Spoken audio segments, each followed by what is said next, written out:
Assalamualaikum warahmatullahi wabarakatuh. Pemirsa yang berbahagia, syukur alhamdulillah pada siang hari ini kita masih diberikan nikmat Allah berupa nikmat panjang umur, sehat walafiat, sehingga kita bisa menikmati udara yang sejuk ini. Mudah-mudahan udara ini bisa kita nikmati dalam menjalani hidup ini dan Allah selalu memberikan nikmat kepada kita semua, baik nikmat sehat, nikmat panjang umur, dan nikmat-nikmat selainnya. Pemirsa yang berbahagia, di dalam menjalani ibadah puasa, bukan hanya tubuh saja yang berpuasa, bukan hanya lisan saja yang berpuasa, bukan hanya menahan haus dan lapar saja yang berpuasa, tetapi seluruh anggota tubuh itu berpuasa. Salah satunya adalah ketika kita menjalani ibadah puasa, yaitu kita harus mampu menjaga lisan. Karena lisan ini ibarat pedang. Ketika kita salah mengucapkan oleh kata yang kita ucapkan, maka lisan ini bisa membunuh, bahkan memotong kita. Oleh karena itu, puasa ini mengajarkan bagaimana kita memanage kata-kata, mengucapkan kata-kata yang bagus, kata-kata yang baik, yang tidak mengandung negatif atau nilai buruk. Oleh karena itu, di dalam menjalankan ibadah puasa ini, yang pertama, yang terpenting adalah bagaimana kita menjaga lisan, yaitu mengucapkan kata-kata yang bermanfaat. Kata-kata yang bermanfaat, baik manfaat buat kita dan baik buat orang lain. Para ulama mengajarkan, Rasulullah mengajarkan bagaimana kita mengucapkan kalimat-kalimat thayyibah. Kalimat-kalimat yang baik, maka para ulama lebih banyak diam ketimbang harus banyak berbicara. Terutama di bulan suci Ramadan ini, menjaga lisan adalah sesuatu yang sangat diperlukan. Karena ini akan mengurangi nilai puasa kita. Tatkala kita menyampaikan sesuatu berkaitan dengan bulan suci Ramadan ini, ternyata kata-kata ini justru mengandung hal yang tidak baik, maka akan mengurangi nilai puasa kita. Oleh karena itu, dalam kita mengucapkan menjaga lisan, hindari kata-kata yang tidak ada manfaatnya. Hai berbahagia, pemirsa yang berbahagia, semoga Allah merahmati kita. Yang kedua, jaga lisan ini. Jangan mengucapkan sesuatu yang menjelekkan orang lain. Tatkala mata melihat ada seseorang menurut pandangan mata zahir manusia ada keburukan, maka jangan sekali-sekali kita ucapkan kata buruk. Katakanlah kalimat-kalimat thayyibah. Ketika kita kaget dan sebagainya, kalimat-kalimat thayyibah inilah yang mengantarkan bahwa penglihatan mata kita akan mengandung nilai pahala insya Allah subhanahu wa ta'ala. Dan sebaliknya, ketika kita melihat sesuatu, namun kata-kata kita ada kata-kata yang buruk, maka akan mengandung dosa dan akan mengurangi nilai pahala puasa kita. Oleh karena itu, jangan sekali-sekali mengeluarkan kata-kata atau kalimat-kalimat yang mengandung nilai jelek. Pemirsa yang berbahagia, kemudian selanjutnya, lisan ini adalah mengukur kepribadian kita sendiri. Bagaimana para ulama-ulama dulu?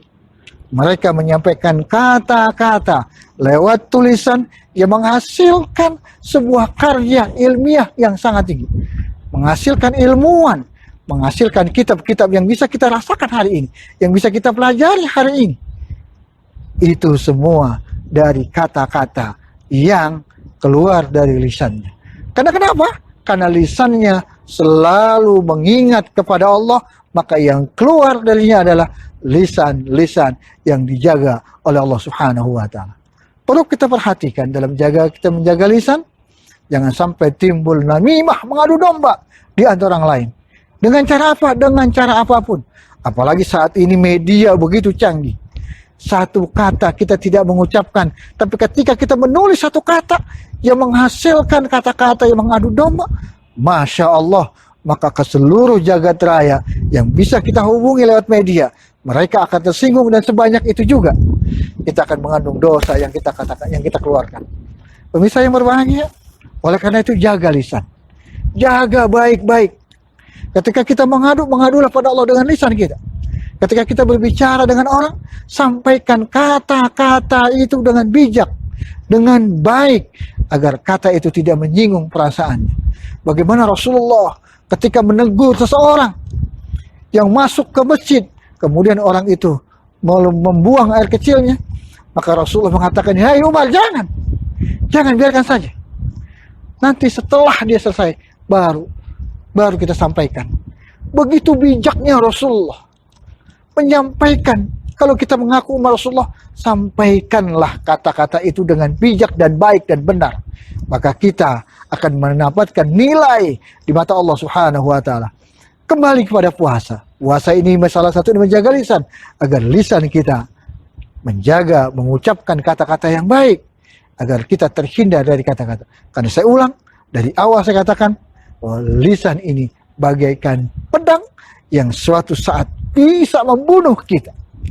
Oleh karena itu, baik kata-kata yang kita ucapkan adalah kata-kata yang bermanfaat. Ya Allah bilisan, latihan mengucapkan kata-kata yang baik. Biasakan kita menyebut kalimat-kalimat thayyibah, astagfirullah, subhanallah, innalillah dan sebagainya. Jangan dengan kata-kata yang lain. Apalagi menyebut makhluk-makhluk Allah yang lain. Cukup dengan mengucap kalimat Allah, maka kita akan terbiasa mengucapkan itu.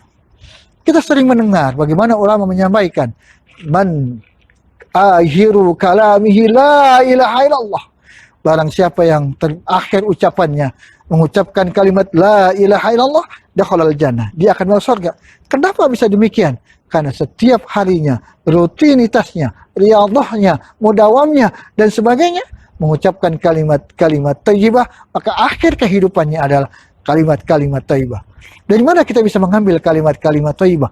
Banyak bisa kita mengambil kalimat-kalimat thayyibah dari ucapan-ucapan para ulama, dari Al-Quran, dari hadis dan sebagainya. Kita bisa belajar mulai dari sekarang. Tentukan dari sekarang. Kalau bukan sekarang, kapan lagi? Kalau bukan kita, siapa lagi? Kita yang menentukan, kita yang menyampaikan, dan kita yang bertanggung jawab baik di hadapan Allah maupun di hadapan manusia. Semoga Allah melindungi kita, menjaga lisan kita, menjaga kehidupan kita, dan kita hidup di dunia sampai akhirat dalam keadaan husnul khatimah. Assalamualaikum warahmatullahi wabarakatuh.